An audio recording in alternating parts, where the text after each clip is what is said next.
नमस्कार दोस्तों, reality classes में आपका स्वागत है। इस वीडियो में हम लोग जीके के इम्पॉर्टेंट क्वेश्चंस कवर करेंगे 25। तो ये 25 क्वेश्चन नहीं होंगे, इसमें मैं आपको सभी क्वेश्चन में बहुत सारी जानकारी बताऊंगा जो आपकी आने वाली 4 परीक्षाएं, यूपी ट्रिपल एससी की 2 परीक्षाएं, जूनियर असिस्टेंट और ग्राम पंचायत अधिकारी, यही दोनों अभी आपके आगे होंगे। और यूपी पुलिस कांस्टेबल और यूपी पुलिस में एसआई, इनकी बड़ी भर्ती आने वाली है। यदि आप पहले से तैयारी करेंगे तो आपके सिलेक्शन के चांस बढ़ेंगे। यदि आप चाहेंगे कि नहीं आपका डेट आ जाए पेपर की तब पर तैयारी शुरू करें तो आप दूसरों से पिछड़ जाएंगे। तो चलिए स्टार्ट करते हैं। आप कॉपी पेन लेके रखिए और जो जानकारी आपको एक्स्ट्रा दी जा रही है वो आप नोट डाउन कर सकते हैं। पहला क्वेश्चन है, भारत में किस गवर्नर जनरल को स्थानीय स्वशासन का पिता कहा जाता है? स्थानीय स्वशासन को इंग्लिश में लोकल सेल्फ गवर्नमेंट बोलते हैं। तो सही आंसर है इसका डी, लॉर्ड रिपन। तो रिपन से रिलेटेड कुछ और क्वेश्चन जो पूछे जाते हैं वो मैं आपको बता रहा हूँ। तो 4 में मुख्य क्वेश्चन है इनसे रिलेटेड। एक आता है कि वर्नाकुलर प्रेस एक्ट जो है ना उसको किसने समाप्त किया? तो इन्होंने समाप्त किया। पहला फैक्ट्री अधिनियम इन्हीं के कार्यकाल में आया और पहली नियमित जनगणना 1881 में इन्हीं के टाइम पे शुरू हुई थी। वैसे यदि बात की जाए पहली जनगणना की तो वो 1872 में मेयो के कार्यकाल में हुई, लेकिन नियमित मतलब हर 10 साल में शुरू हुई 1881 से।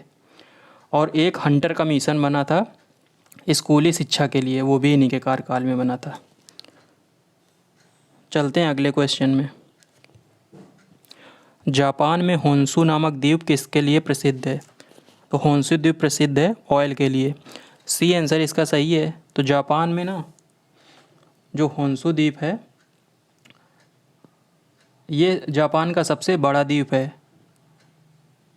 तो ये क्वेश्चन बन गया कि क्वेश्चन आ सकता है कि जापान का सबसे बड़ा द्वीप कौन है? होन्शु द्वीप। एक और क्वेश्चन बनता है कि जो जापान का शहर है टोक्यो, मतलब वहाँ की राजधानी, वो किस शहर मतलब किस द्वीप पर स्थित है? तो वो होन्शु द्वीप पर स्थित है। और टोक्यो के बारे में एक फैक्ट बताता हूँ कि दुनिया का सबसे अधिक आबादी वाला शहर की बात की जाए तो वो टोक्यो है। यदि आपको पहले से नहीं पता तो आप बता भी नहीं आइडिया भी नहीं लगा सकते हैं कि जापान का कोई शहर दुनिया का सबसे बड़ी आबादी वाला शहर हो सकता है। जापान के 4 प्रमुख द्वीप आपको आने चाहिए। पहला तो होन्शु हो गया, दूसरा होकाइडो, तीसरा शिकोकू और चौथा क्यूशू। ये हो गया क्वेश्चन नंबर दूसरा। चलते हैं अगले क्वेश्चन में। निम्नलिखित में से किसने पहले 1935 में संविधान सभा का सुझाव प्रस्तावित किया? ये क्वेश्चन इस तरह से भी आता है कि जो संविधान सभा बनाने का प्रस्ताव है ना वो किसके दिमाग की उपज थी? तो सही आंसर है इसका एम.एन. रॉय। डी आंसर इसका सही है। एक नाम और आता है बी.एन. राव। दोनों में आप कंफ्यूज ना हो। तो जो बी.एन. राव थे ना वो जो संविधान सभा बन गई थी उसके संवैधानिक सलाहकार थे। तो दोनों नाम आपको याद रखने हैं। अगले क्वेश्चन में चलते हैं। वर्ल्ड वाइड वेब मतलब www डॉट ऐसे करके हम रखते हैं ना, तो इसका आविष्कार किसने किया था? तो इसका सही आंसर है ए, टिम बर्नर्स ली। और बात की जाए जो बाकी नाम लिखे हैं ये भी किसी ना किसी से जुड़े हैं। तो ये मार्टिन जो कूपर है ना, ये इन्होंने पहला हैंडी मोबाइल फ़ोन बनाया था, मतलब जो आप हाथ से यूज कर सकते हैं, और वो मोटरोला कंपनी का था। ये जो आर सैमुअल टॉमिल्सन है ना, इन्होंने पहली बार ईमेल भेजा था। और चार्ल्स बेबेज को तो आप जानती होंगे, इनको फादर ऑफ कंप्यूटर बोला जाता है। ये हो गए क्वेश्चन इससे रिलेटेड। चलिए अगले क्वेश्चन में चलते हैं। जल्लीकट्टू खाली जगह दी गई एक के साथ जुड़ा हुआ है। तो जल्लीकट्टू पे भी क्वेश्चन बहुत पूछे जाते हैं। तो जल्लीकट्टू जो है ना वो आपका जुड़ा हुआ है पोंगल त्यौहार से। तो पोंगल कहाँ पे मनाया जाता है? तमिलनाडु में। तो प्रमुख त्योहारों की बात की जाए तो तमिलनाडु के प्रमुख त्योहारों में पोंगल है। ओणम जो यहाँ बगल में दिया गया ये केरल का है। अब जल्लीकट्टू की बात की जाए तो इसमें इंसान जो है ना वो लड़ाई करते हैं किससे? बुल से। तो बीच में इसमें रोक लग गई थी, लेकिन वहाँ पे मतलब गवर्नमेंट के हस्तक्षेप की बात किया, वहाँ की परंपरा है, तो ये फिर से वहाँ पे कुछ नियंत्रित कंडीशंस में इसको शुरू किया गया है।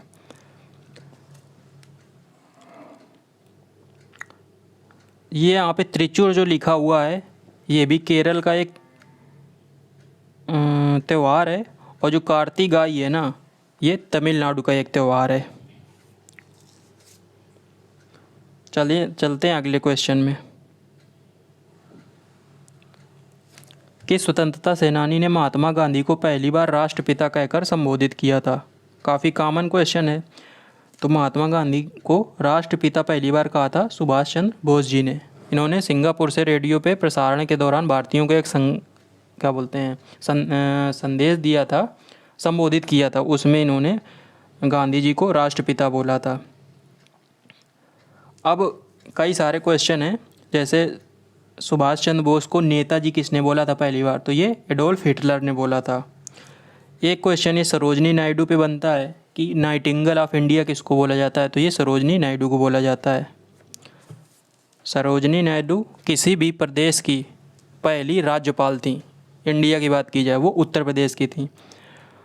एक क्वेश्चन और बनता है, अभी लेखपाल का जो मेंस का पेपर हुआ था उसमें आया था कि सुभाष चंद्र बोस को देश नायक किसने कहा था? नया क्वेश्चन है ये और आपको याद रखना है। तो देश नायक कहा था, लोक नायक नहीं, देश नायक। लोक नायक तो जयप्रकाश नारायण को बोला जाता है। देश नायक इनको कहा था रविन्द्रनाथ टैगोर जी ने। रविन्द्रनाथ टैगोर जी की बात की जाए तो उनको गुरुदेव की उपाधि किसने दी थी? गांधी जी ने। चलिए अगले क्वेश्चन में चलते हैं। खजुराहो समूह के प्रसिद्ध स्मारक किस राज्य में है? तो खजुराहो जो है ना बहुत फेमस है, मध्य प्रदेश के ये छतरपुर जिला पड़ता है। वहाँ पे रेडियो चैनल भी एक छतरपुर का आता था, जो गांव से बिलोंग करते हैं उनको पता होगा। तो ये मध्य प्रदेश के छतरपुर में है खजुराहो के प्रसिद्ध मंदिर। इससे रिलेटेड और क्वेश्चन जो बनते हैं मैं बताता हूँ कि खजुराहो मंदिर किसने बनवाए थे? तो ये चंदेल शासकों ने बनवाए थे। और यहाँ के फेमस मंदिर खजुराहो, जैसे पूछ लेता है कंदरिया महादेव मंदिर कहाँ स्थित है? खजुराहो में। 64 योगिनी मंदिर कहाँ स्थित है? खजुराहो में। ये दोनों सबसे फेमस हैं। एक मंदिर और याद रखिए आप, लक्ष्मण मंदिर, वो भी खजुराहो में है। अगला क्वेश्चन है, अकबर ने अपने दरबारी संगीतज्ञ के रूप में किसे नियुक्त किया? तो अकबर के जो दरबारी संगीतज्ञ थे वो तानसेन थे। ये इसका बी ऑप्शन सही है। अब इसके आगे मियाँ लगा हुआ है तो इस पर भी क्वेश्चन बनता है कि अकबर तानसेन को किस उपाधि से मतलब बोलता था, या ऐसा बोल देगा कि तानसेन मियाँ नाम से किसको संबोधित करता था? तो वो थे तानसेन। अबुल फजल के बारे में बात की जाए तो आईने अकबरी एक बुक है, आईने अकबरी, उसको लिखा है अबुल फजल ने। ये यहाँ पे चारों जो लिखे हैं वो अकबर के 9 रत्नों में थे। 4 ये लिखे हैं, 5 और हैं, वो आपको पता होने चाहिए। बीरबल की बात की जाए तो इनके बारे में एक क्वेश्चन आता है, इनके बचपन का नाम क्या था? तो महेश दास था। अकबर और बीरबल के चुटकुले सुने होंगे ना आप लोगों ने। महेश दास है ना, ये इनके बचपन का नाम था। राजा टोडरमल जो थे ना वो उनके एक तरीके से वित्त मंत्री थे, और जब्ती जो प्रणाली थी और दयसाला प्रणाली वो इन्होंने शुरू की थी। अगला क्वेश्चन जो है यहाँ पे मैंने हर सब्जेक्ट से मतलब हिस्ट्री, ज्योग्राफी, पॉलिटी, यूपी जी के, कंप्यूटर सभी से रखने की कोशिश की है। दिसंबर 1994 में भोपाल गैस आपदा निम्न में से किस गैस का रिसाव हुआ था? तो भोपाल गैस त्रासदी हुई थी 1984 में। तो ये क्वेश्चन पूछता है कि कब हुई थी? तो 1984 में हुई थी, दिसंबर में। तो इसमें मिथाइल आइसोसाइनेट MIC इस नाम से भी शॉर्ट में दे सकता है, तो मिक गैस, तो मिथाइल आइसोसाइनेट इस गैस का रिसाव हुआ था। ये भी क्वेश्चन इसमें बनता है कि वो कारखाना किस कंपनी का था? तो वो कारखाना था यूनियन कार्बाइड नामक कंपनी का। अगले क्वेश्चन में चलते हैं। अलाई दरवाज़ा किस विश्व विरासत स्थल में है? तो जो यूनेस्को की वर्ल्ड हेरिटेज साइट होती है ना, तो अलाई दरवाज़ा जो है ना आपका वो कुतुब मीनार का जो परिसर है दिल्ली में मेहरौली में, वहाँ पे स्थित है। कुतुब मीनार के बारे में कई सारे फैक्ट आपको बताता हूँ और इसके परिसर के बारे में। कुतुब मीनार का जो निर्माण है ना वो शुरू कराया था कुतुबुद्दीन ऐबक ने, पूरा कराया था इल्तुतमिश ने, और इसमें एक और तल का जोड़ा था फिरोज शाह तुगलक ने। 3 क्वेश्चन ये बन गए। अब कुतुब मीनार परिसर में आपका मेहरौली का एक लौह स्तंभ भी स्थित है, तो ये भी आपको याद होना चाहिए कि मेहरौली का लौह स्तंभ कहाँ पे स्थित है? कुतुब मीनार परिसर में। अलाई दरवाज़ा तो ये आपका हो ही गया। एक और बात है, कुव्वत उल इस्लाम मस्जिद जो है ना, कुव्वत उल इस्लाम मस्जिद, ये भी आपकी कुतुब मीनार परिसर में स्थित है। अलाई दरवाज़ा बनाया किसने था? ये तो बनाया था अलाउद्दीन खिलजी ने। और कुव्वत उल इस्लाम मस्जिद भी बनवाई थी अलाउद्दीन खिलजी ने। अगले क्वेश्चन पे चलते हैं। भारत के किस राज्य का सबसे लंबा समुद्री किनारा है? काफ़ी कॉमन क्वेश्चन है। ये है आपका गुजरात का। दूसरे नंबर की बात की जाए, मतलब समुद्री तट की बात हो रही, तो गुजरात को आप देखो तो घूम घूम के है, मतलब प्लेन नहीं है, तो इस तरह से काफ़ी बड़ा हो जाता है वो। कच्छ की खाड़ी और खंभात की खाड़ी है ना, वो इस तरह से बनाती हैं कि वहाँ पे ये लंबा हो जाता है। दूसरे नंबर की बात की जाए तो आंध्र प्रदेश का दूसरे नंबर का पे है। लंबाई की बात की जाए और तमिलनाडु का तीसरे नंबर पे है। और यदि क्वेश्चन इस पे एक बनता है कि उसमें अंडमान निकोबार क्यों भी शामिल कर लिएगा यदि ना, तो अंडमान निकोबार का हो जाएगा, क्योंकि अंडमान निकोबार में बहुत सारे छोटे छोटे द्वीप हैं, तो जो टोटल लंबाई है ना बहुत ज़्यादा हो जाती है। अगला क्वेश्चन है, the test of my life, ये पुस्तक किसने लिखी है? तो the test of my life इस तरह से आ जाएगा, तो थोड़ा आप कॉमन सेंस लगाओगे तो युवराज सिंह ने लिखी है, क्योंकि इनको कैंसर हो गया था, तो ये कैंसर से इन्होंने विजय पाई कैंसर पे, और उसके बाद फिर से खेले इंडिया के लिए। तो ये ऑप्शन इसका सही है। तो सचिन तेंदुलकर की बात की जाए तो इनकी जो ऑटोबायोग्राफी थी ना, वो उसका नाम है प्लेइंग इट माई वे, आप लिख सकते हैं। ब्रायन लारा की बात की जाए तो इनकी ऑटोबायोग्राफी का नाम है बीटिंग द फील्ड। और एडम गिलक्रिस्ट की बात की जाए तो ट्रू कलर्स। ये सभी बहुत ही फेमस बैट्समैन रहे हैं। एडम गिलक्रिस्ट तो विकेट कीपर भी थे। अगला क्वेश्चन राजधानी से रिलेटेड है। आबू धाबी की राजधानी, आबू धाबी किसकी राजधानी है, ये पूछ रहा है। तो आपको दुबई में काफ़ी कन्फ्यूजन होता होगा, तो एक्चुअल में दुबई जो है ना वो राजधानी नहीं है आप यूएई की। इसका सही आंसर है संयुक्त अरब अमीरात, यूएई शॉर्ट में बोलते हैं। जैसे भारत का सबसे फेमस शहर, आर्थिक राजधानी तो मुंबई है, ऐसे ही यूएई का जो सबसे फेमस शहर है वो दुबई है, लेकिन वहाँ की राजधानी है आबू धाबी। नीदरलैंड की बात की जाए, और करेंसी भी बता देता हूँ, तो यूएई की करेंसी है दिरहम। नीदरलैंड की राजधानी है एम्स्टर्डम, करेंसी है यूरो। दक्षिण कोरिया की राजधानी है सियोल और करेंसी है वान। इटली की राजधानी है इटली रोम, और करेंसी की बात की जाए तो यूरो। तो यूरो करेंसी वाले काफ़ी कम पूछते हैं। बाकी आपको जो ज़्यादातर देश है ना उसकी कहीं से भी पूछ सकता है। अभी आइसलैंड की आई थी, जो अभी आपका पेपर हुआ था वीडियो का, एक सेट में आइसलैंड की कैपिटल पूछा था। अगला क्वेश्चन है नीति आयोग, कि नीति आयोग के अध्यक्ष कौन है? तो नीति आयोग के पदेन अध्यक्ष होते हैं प्रधानमंत्री, मतलब जो प्रधानमंत्री होगा उस टाइम पे वही नीति आयोग के अध्यक्ष होंगे। नीति आयोग से रिलेटेड एक क्वेश्चन, कि योजना आयोग को ख़त्म करके नीति आयोग कब बना था? 1 जनवरी 2015 को नीति आयोग का गठन हुआ। ये क्वेश्चन हो गया। अब नीति आयोग के अध्यक्ष हो गए। उपाध्यक्ष की बात की जाए तो उपाध्यक्ष इसके वर्तमान में हैं सुमन बेरी, और सीईओ की बात की जाए तो वो हैं BVR सुब्रमण्यम। सीईओ अभी चेंज हुए हैं, तो अभी BVR सुब्रमण्यम है, इसके पहले अनंत नागेश्वरन थे। ये बात हो गई नीति आयोग से रिलेटेड। अगला क्वेश्चन है तेरताली खाली जगह का लोक नृत्य है, मतलब तेरताली है ना वो किस प्रदेश का लोक नृत्य है, ये आपसे पूछ रहा है। तो ये आपका तेरताली जो है ना वो राजस्थान का लोक नृत्य है। तो लोक नृत्य पे भी क्वेश्चन बनता है। तो इसमें छत्तीसगढ़ की बात की जाए तो छत्तीसगढ़ के लोक नृत्य आप लिख सकते हैं। एक पंथी नृत्य है और डंडा है और सरहुल है। मध्य प्रदेश की बात की जाए तो बधाई नृत्य, सैला नृत्य और एक चटकोरा नृत्य होता है। मणिपुर की बात की जाए तो मणिपुरी नाम से नृत्य है एक, और एक है पुंग चोलोम। ये आप याद रख सकते हैं। अगले क्वेश्चन में चलते हैं। बोल रहा है कि 140 डिग्री नॉर्थ अक्षांश किस देश के बीच सीमांकन करता है? अक्षांश का मतलब होता है लैटिट्यूड और देशांतर का मतलब होता है लॉन्गिट्यूड। इसका सही आंसर है अमेरिका और कनाडा। तो जो बॉर्डर लाइंस है ना वो भी पता होनी चाहिए, तो इनका मैं बता देता हूँ पहले। तो उत्तरी और दक्षिणी जो वियतनाम है ना, इसके बीच में लाइन बनाती है 17th पैरेलल।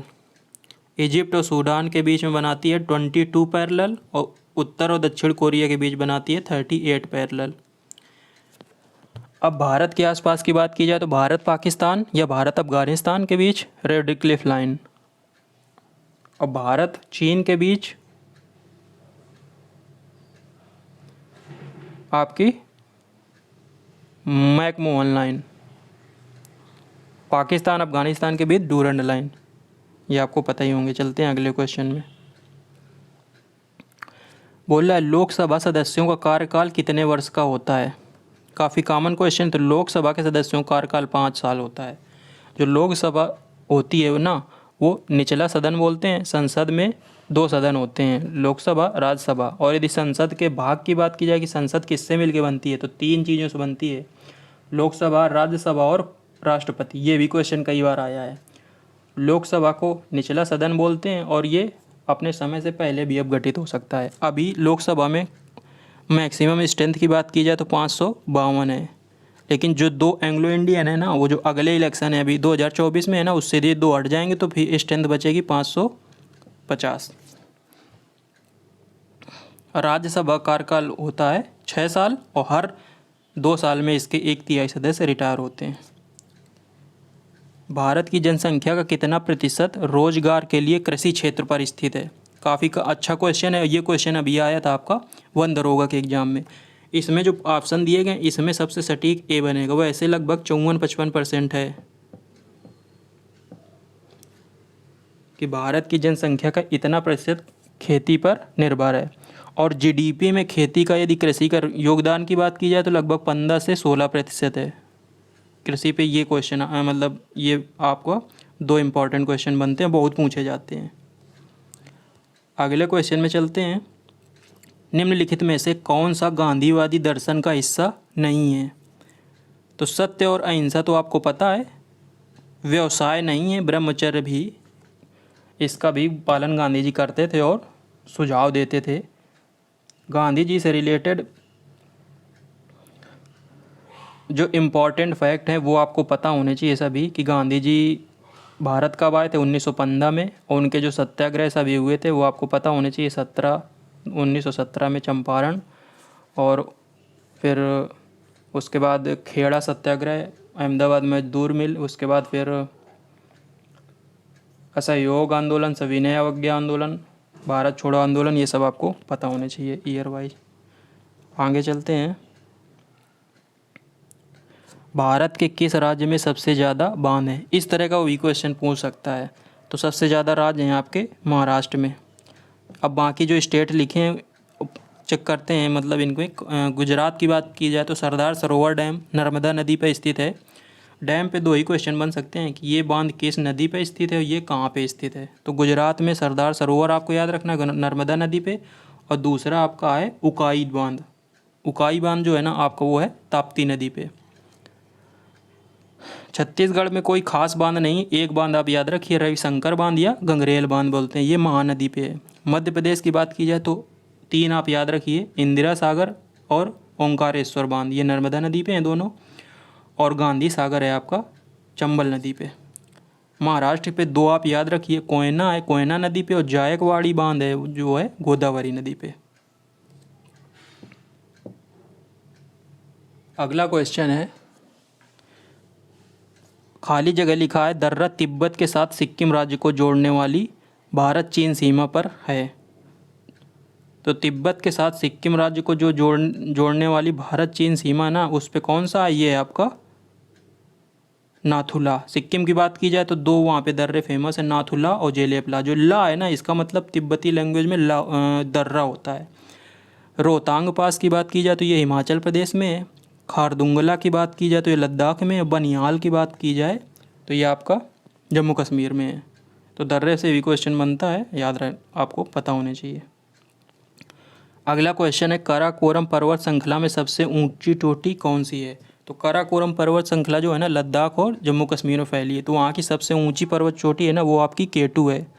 जो नंगा पर्वत है ना वो भी आपका इसी रेंज में है। अब आपको 2-3 क्वेश्चन बताता हूँ। यहाँ पे जो नंदा देवी लिखा है ना, एक क्वेश्चन इस तरह से बने यदि कि भारत में स्थित निर्विवादित रूप से सबसे ऊंची चोटी कौन सी है, तो वो है आपकी नंदा देवी। है कहाँ पे? उत्तराखंड में। दुनिया की सबसे ऊंची चोटी है आपकी एवरेस्ट। माउंट एवरेस्ट कहाँ पे स्थित है? ये स्थित है नेपाल और तिब्बत के बीच में। अब बात की जाए यदि ऐसे पूछ ले कि भारत में स्थिति जो K2 है ना जो POK में एक्चुअल में भी, तो यदि भारत में स्थित पूछे तो आपको बताना है कंचनजंगा। लेकिन कंचनजंगा है ना निर्विवादित रूप से नहीं है। निर्विवादित रूप से आपको नंदा देवी बताना है, क्योंकि नेपाल बोलता है कि जो कंचनजंगा है वो हमारे मतलब बॉर्डर के अंदर है। एक्चुअल में वो भारत और नेपाल बॉर्डर के बीच में है कंचनजंगा, सिक्किम में। अगला क्वेश्चन है उत्तर प्रदेश में किस धर्म के अनुयायी सबसे कम हैं? तो सबसे कम अनुयायी की बात की जाए मतलब उत्तर प्रदेश के धर्म तो सबसे ज़्यादा हैं हिंदू, मुस्लिम, सिख, ईसाई। आपको पता है ना, तो ऐसे आप याद रखिए। ईसाई को क्रिश्चियन बोल सकते हैं। तो सबसे ज़्यादा हिंदू हैं, फिर मुस्लिम है, फिर सिख हैं, फिर क्रिश्चियन है, क्रिश्चियन को सी। उसके बाद हैं जैन, उसके बाद हैं फिर बौद्ध, फिर उसके बाद हैं पारसी। तो सबसे कम है पारसी धर्म के। पारसी धर्म के लोग इंडिया में बहुत कम हैं, लेकिन बहुत ज़्यादा विकसित हैं। जैसे आपके रतन टाटा हो गए पारसी हैं, और आपका जो पूना वाला हो गया ना साइरसपुरा वाला, वो भी इसी पारसी धर्म को अनुयायी है। चलिए आगे चलते हैं। उत्तर प्रदेश में एकमात्र रिफाइनरी कहाँ पे स्थित है? बहुत ही रिपीटेड क्वेश्चन है। एकमात्र रिफाइनरी है वो है मथुरा में। कंपनी की बात की जाए तो ये है आपकी IOCL की, इंडियन ऑयल कॉरपोरेशन लिमिटेड की। यदि क्वेश्चन बने कि उत्तर प्रदेश में सबसे ज़्यादा मेले कहाँ पे आयोजित होते हैं, वो मथुरा में आयोजित होते हैं। इलाहाबाद को तो आपको पता ही है, अब नाम हो गया है प्रयागराज। इलाहाबाद में गंगा यमुना सरस्वती 3 नदियों का संगम होता है। आगरा तो आपको पता ही है, आगरा का लाल किला और ताजमहल। और आगरा के पास में फतेहपुर सीकरी शहर है, वो बसाया था। आगरा शहर की स्थापना पूछे यदि आप तो सिकंदर लोधी ने की थी। कानपुर के बारे में सबसे फेमस है कि उत्तर भारत का मैनचेस्टर किसको बोलते हैं, तो कानपुर को बोलते हैं। लास्ट क्वेश्चन है आपका, बिटकॉइन क्या है? तो बिटकॉइन है ना, इसके बारे में आप लोगों ने सुना होगा, ये एक डिजिटल करेंसी है। इस पे क्वेश्चन 1-2 और बताता हूँ आपको। डिजिटल करेंसी को अपने देश की ऑफिशियल मुद्रा बनाने वाला पहला देश है अल सल्वाडोर। ये मध्य अमेरिका में पड़ता है। जैसे ये USA है, USA के नीचे है जो देश ग्वाटेमाला और कई सारे हैं, होंडुरस, वहीं पे है आपका अल सल्वाडोर। नीचे जो है ना वो सब आ जाते हैं, ब्राज़ील, अर्जेंटीना, ये सब। तो मध्य अमेरिकी देश है ये आपका अल सल्वाडोर। वहाँ की राजधानी है सैन सल्वाडोर। वैसे वहाँ की करेंसी डिजिटल मतलब ये बिटकॉइन हो गई है, लेकिन वहाँ पे 2 करेंसी चलती हैं, ये भी है और दूसरा डॉलर भी है। तो ये हो गए आपके 25 क्वेश्चन। उम्मीद है कि आपको वीडियो अच्छा लगा होगा। चलिए मिलते हैं अगले वीडियो में। तब तक के लिए नमस्कार, धन्यवाद।